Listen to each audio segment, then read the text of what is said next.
Yo, this is Rampant Killer the DJ already.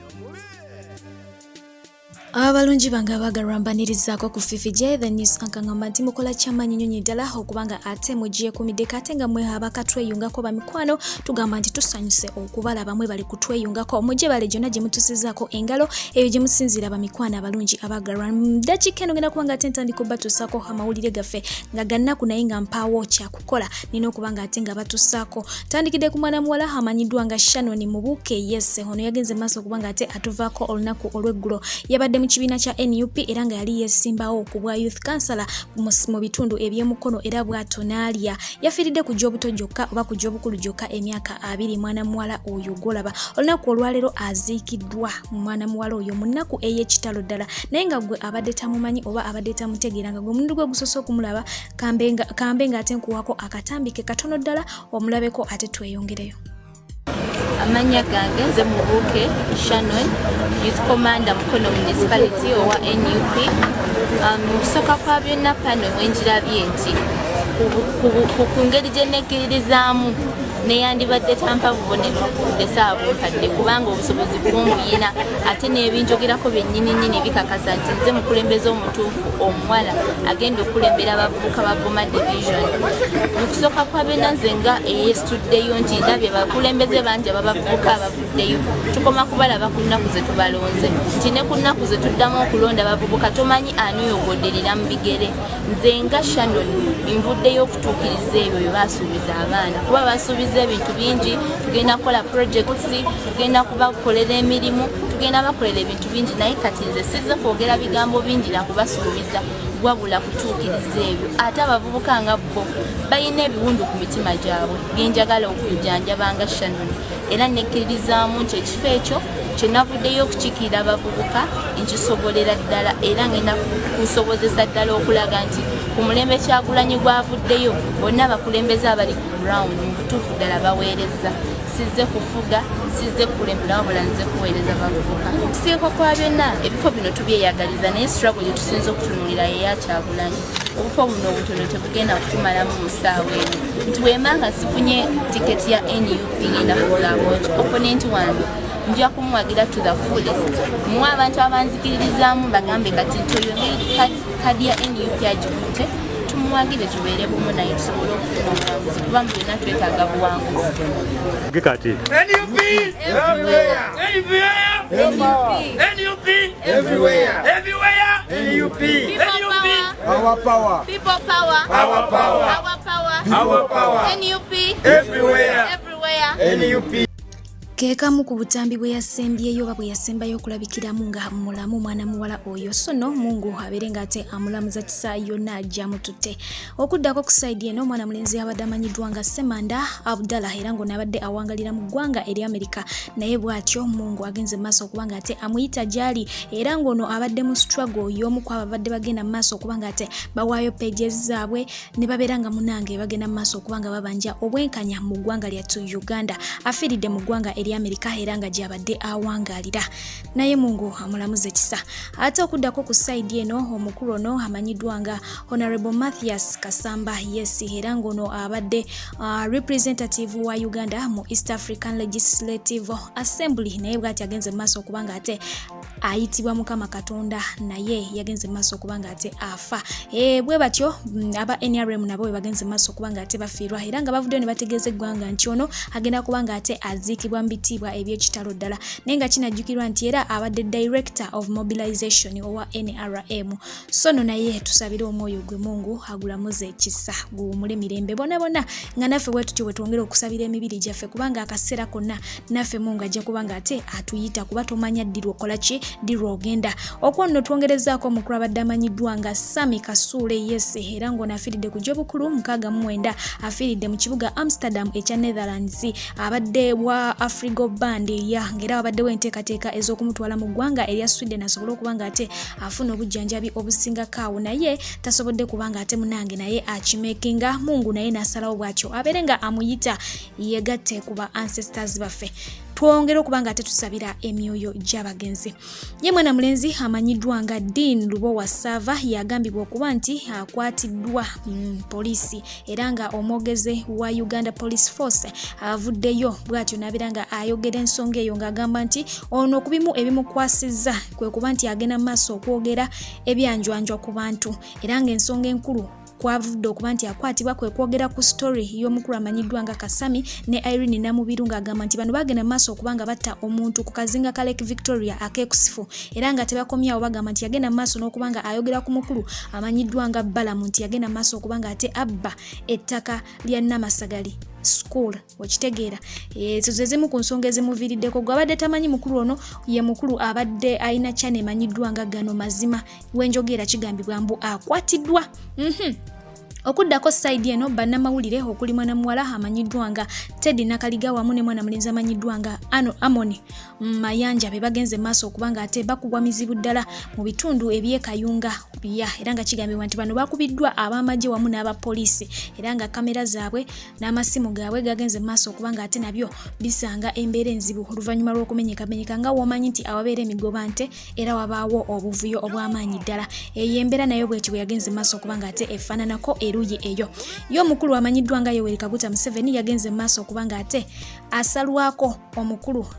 omu kwabo abakulira obuyisiraamu omukulu amanyiddwa nga Ismail Musa Menke era ng'ono yavudde mu ggwanga erya Zimbabwe bw'atyo n'amukyayirako wali mu maka ge agasangibwa ekyankwanzi ne bagenda maaso okwegeyamu ku ngeri emu oba endala era bw'atyo Yoweri Kaguta Museveni n'asinziraawo okumusiima okuba nti munange agenda maaso okubanga ate agumiza obuyisiraamu mu mawanga ag'enjawulo ag'ensi eno ebyo nabyo bwe bityo byagenze maaso okubaawo mu ggwanga lyattu Uganda mu bufunze omukulu yagenze maaso okubanga ate akyalako wano mu ggwanga lyattu Uganda okuddako mu ggwanga erya Somalia bo bannansi bagenze maaso ne beekyanga ne bava mu mbeera oluvannyuma lw'omukulembeze waabwe amanyiddwa nga Muhammad Abdallah okuvaayo bw'atyo n'ategeeza nti agenda kwongezaamu emyaka mu kisanja kye kyalina ng'okulonda kusembedde n'asalawo ayongezeemu emyaka 2 bano nno tebamuganyizza ne bakwata emigemera wala bwe batyo ne batandika okubanga ate begabizaamu obubinja obuwera ne bulumba ab'amagye be nga balina emmundu ne batandika okubanga ate bawanyisiganya amasasi kino nno kimuleetedde okutya n'asalawo bw'atyo ebyokubanga ekisanja akyongezaayo abiviireko ddala era nga wenjogera okulonda kwakubaawo mu ggwanga erya Somalia badikiteeta bwe batyo baleeta amateeka agatategeerekeka kati abadde ayongezaayo emyaka gyaki bagenda ne bakusobera n'owunga n'okuwunga okuddako ku side eno the New Vision Group yagenze maaso okubanga ate efulumya amawulire agalaga nti Bannayuganda bwe batuuse nti emirambo babba mibbe era nga poliisi yagenze maaso okubanga ate ekola investigations zaayo mu ggwanga eryamulago mu ddwaliro ery'emulago bw'etyo n'esanga nga waliyo emirambo ejabbibwa era nga gwe bakutte suspect agamba nti ye yaweebwa contract yakubba mirambo okuva mu ddwaliro ery'ekirudu ng'agitwala mu ddwaliro ery'emulago ku mitwalo 10 buli mulambo ogwo nagwo mulimu guli awo okuddako ku baana baffe abagenze maaso okubanga ate bagwa mu bintu oluvannyuma lw'okuvumibwa okuwunya omukyala amanyiddwa nga Farida Nakazi yagenze maaso okubanga ate abakyazaako ku show emanyiddwa nga Talk to Farida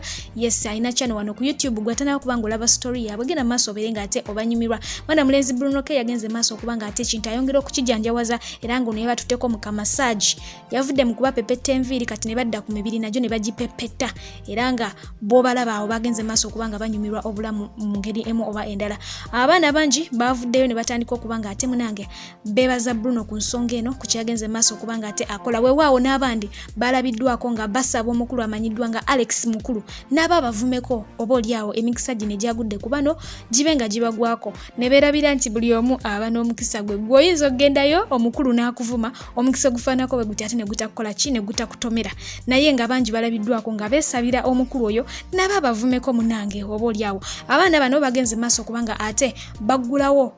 Facebook page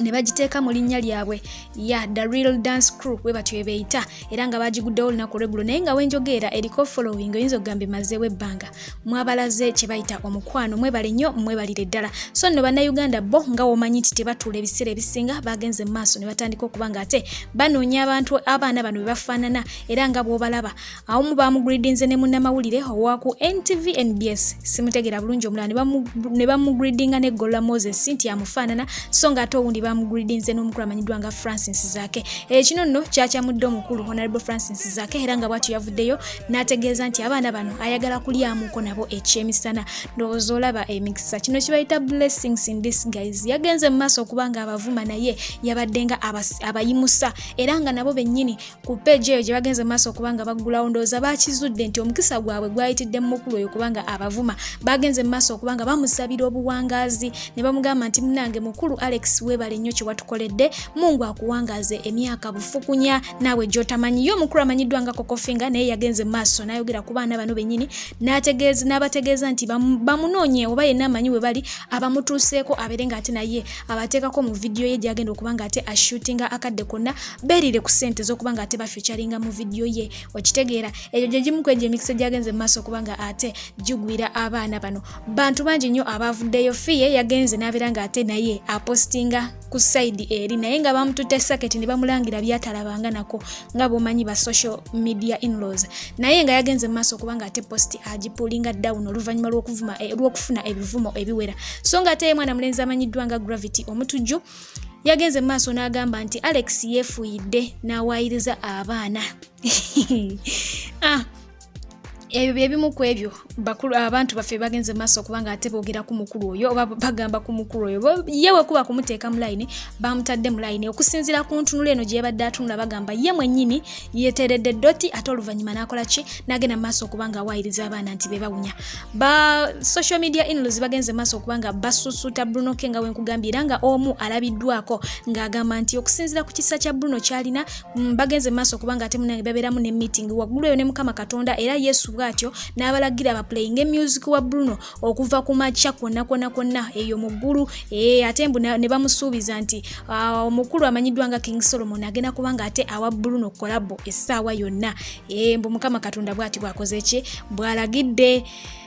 Bana tebatudde bano basobola okubanga ati basobola okumeza ebiwawaatiro mu ddakiika yonna naye ng'ago gensobodde okubanga ate nkuleeterayo olunaku olwaleero mwena abataddemu omukono gwammwe okuyamba abaana abo mu ngeri ey'ebigambo wadde gwe totaddeyo wadde 10 naye nga owaddewo ekigambo ekizaamu munno amaanyi wabula nga tekimumalaamu maanyi. Mwebale nnyo, mwebalire ddala ate nga nammwe abataddemu ssente mwebale nnyo, mwebalire ddala byonna bye mukoze.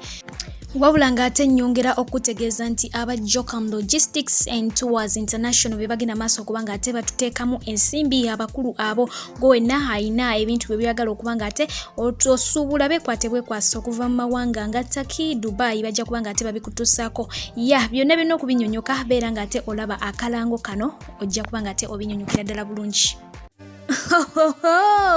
Abakyala n'abaami aba Jocam Logistics and Tours International bakikukoledde anti bano bakutuusako emigugu gyo okuva mu ggwanga erya Turkey okutuukira ddala wano mu ggwanga erya Uganda. Oli musuubuzi odiringira mu ngoye z'abakyala, z'abaami oba z'abaana omuli ensawo, engatto, abaya ne sharia, suuti, saati, t-shirts wamu n'enkofiira babikutuusako ku bbeeyi ensaamusaamu ate mu budde. Bakubire ku nnamba z'essimu +9053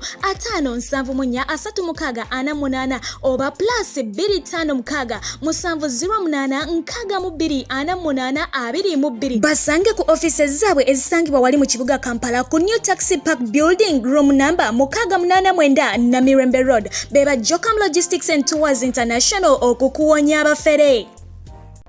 Yes, byonna nga we mbikumenyedde awo babikutuusaako ennamba zezo waggulu awo ku mukono gwo ogwa left beera ng'ate okoppa bukopi obeere ng'ate munange okwatagana nabo tojja kubanga ate wejjusa. Nsigadde nze Fifi Jenga bulijjo hatakuumira mpeera hasigale ng'abankuumira mbaagala nnyo mubeere bulungi mweraba.